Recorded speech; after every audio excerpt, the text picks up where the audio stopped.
All right, good morning, AICE General Paper. So today I'm going to be walking you guys through a little bit more about paper one and then the activity that you're going to do today. So you should be watching this video first, and then there will be activities and things to do after the video. So please make sure you're getting that work done and that you're paying attention and actually doing the work that I talk about, because it will be helpful to your overall understanding of paper one. All right, so let me share my screen and we will first start with some notes about um, paper one. So every year after they're done grading the students' work, the examiners will put together a report of the common mistakes they see and information that is relevant for you, the next group that is coming in to write their paper ones. So this is some of the key messages they had from last year's group. So one, don't write your introductions of excessive length. So they don't want an introduction that is more than a page. They want the introduction to be brief, but still cover the criteria that it needs to cover. So analyzing the question and then looking at both sides. You don't have to go into detail about them because you're going to use that in other paragraphs, but make sure you are not spending too much time in your introduction, because the bulk of the paper should be your body paragraphs with your examples and your explanations. Two, avoid long, complicated sentences, which may make grammatical sense, but are challenging for the reader to comprehend. So they want you to, yes, show that you are at a high level of grammar, but they don't want you to try and be the next amazing writer in the world, right? With complicated sentences. They want make it simplistic enough that a reader can read it, but shows that you have an academic level. Essays should be written in paragraphs. This is something that I notice a lot of us in our class don't do, is write it in paragraph form. So make sure you're writing in paragraph form. So you separate with an indent. Just give a little space between the first line and the first word. That way you are showing that you're breaking your ideas down, and that you're analyzing in a different area. So you're chunking essentially your essay. Make sure it's distinctive, your paragraphs, because oftentimes some of you will not indent, which we don't know your paragraph starts there. So make the paragraphs clear and use paragraphs. Don't just write one continuously long paragraph, because that's not going to get you all the points that you need unless you write it super well, which they have done before, but it's very hard to do. They want meaningful conclusions are important, but don't go back and relist every piece of information. Right, so that's this one here. Don't go back and just restate everything. Give the high level overview. Give a brief little summary, maybe like super brief, like we talked about this point, this point, this point. These points are better because here's my argument, done. Avoid sweeping statements and assertions. So things like all people love playing sports or everyone knows. Things like that are too generalized, and they're often not true because, again, not everyone knows everything, and there's rarely anything that everyone or all people share in common. Do not use slang or inappropriate idioms, as they're unsuitable for formal writing. So don't bring in the things you would say with your friends that you wouldn't say in front of a teacher. Don't bring those in. Don't bring the phrases that you've created over your span of life, because those are not going to be academic. All right. So off the dome should not come into your essay.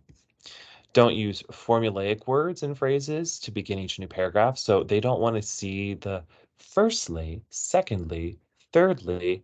They want to see things like furthermore, to continue. Um, uh, to begin with is still even very generic. But make them more natural, your transition words. Don't make them so like formulaic, so mathematic, right? I don't like math. You guys know that about me. So don't make your essays about math. Contractions are not supposed to be used in formal writing. So isn't, wouldn't, doesn't, can't, don't use them. I just did, see?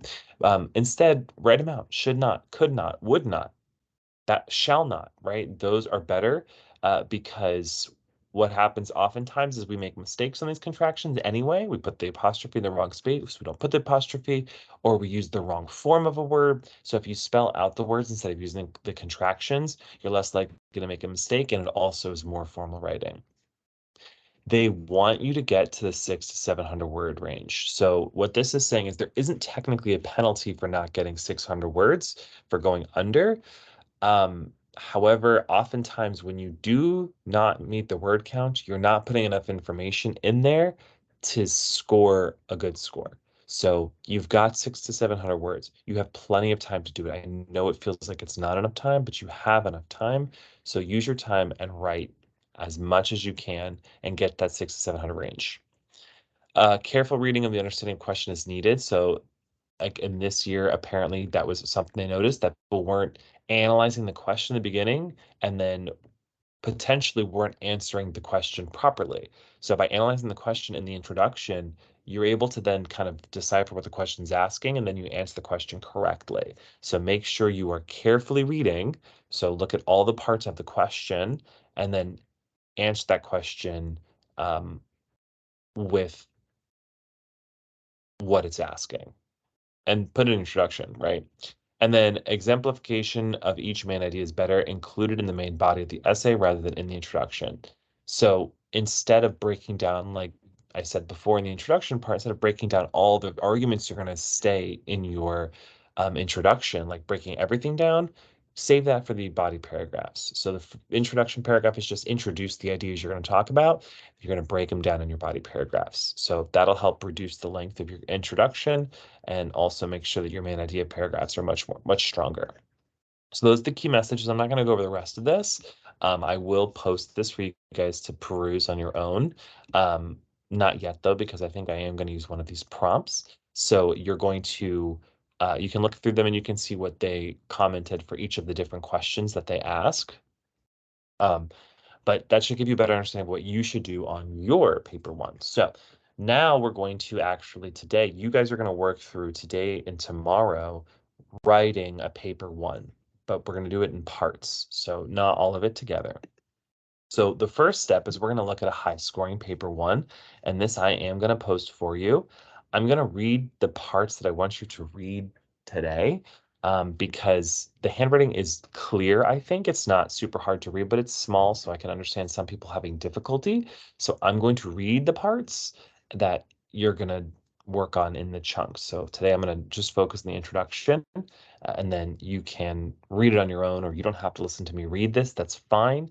But I'm going to do it for those that can't potentially read this, can't say words either, that can't read this font or handwriting. So the first thing you're going to work on today is the introduction. Actually, you're going to plan first and then work on your introduction. I'll talk about that in a second. But this is a high scoring introduction. And here's why I chose this one. It's a short introduction, which is really good because they said in the examiner's report they want short introductions. So this prompt was about poetry and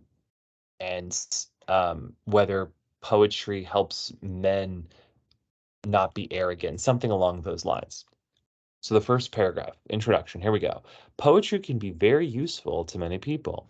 John F. Kennedy once said, when power leads man towards arrogance, poetry reminds him of his limitations. I agree with this quote to a very far extent because poetry teaches many different lessons to people that can help reveal that one human only has so much power. Poetry is capable of teaching lessons to people to let them know that they have their limits when they get too arrogant. So the question, now that I read the introduction for a fourth time, because I've read this a number of times now, the question is actually, they gave the quote by John F. Kennedy, and they asked, to what extent do you agree? And so the student said the quote, broke down what the quote talks about, right?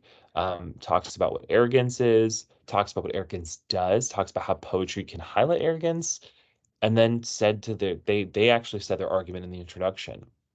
And they said to a far extent they agree with it. And then now we're going to break down each paragraph is going to show us why they were able to say to a far extent. So the examiner's notes about this introduction says it repeats the question and then makes a general statement. So a brief introduction doesn't lose them points because I mean they could have definitely talked about the points they're going to make in their next body paragraphs, just mention them. They didn't. but they're going to talk about them here. So it's not like they left them out. So they didn't really lose points on that. As long as they analyze everything further down here, they're golden. Something I also will talk or just note for you. So they did keep track of their word count here. If you notice in the little margins, they put 77 and they kept counting as they went on. That's a good strategy as you're writing through, just to make sure you're utilizing as many words as possible. So they got to, what was it? They got to about the 500 word mark. And you'll notice that this is, yes, high scoring, but it's only 21 out of 30. So it's not perfect by any means, but it did get them a high score. So that was the introduction, and here's what you're going to do today. Close this. So I'm going to print out the prompt for you, and you are going to plan out that prompt. So similar to what we did when you were sitting with me, and that one day we did those rotations on the whiteboard wall, you are going to mind map, outline. I don't care the format you use. I find mind mapping quicker because I don't have to worry about like order, but again, everyone's brain's different. So you're going to first mind map out how you're going to write the essay. Then, after you've mind mapped it, you're going to do that on paper, okay? You're going to submit a picture of that, and then you are going to write your introduction. So that you're going to write, I believe I'm going to have you type that. I haven't decided that yet, but you will know before class because it'll be in Schoology. So you're going to write then the introduction. And again, it's brief. It shouldn't be very long. That's why I'm having you do both of these things in one day.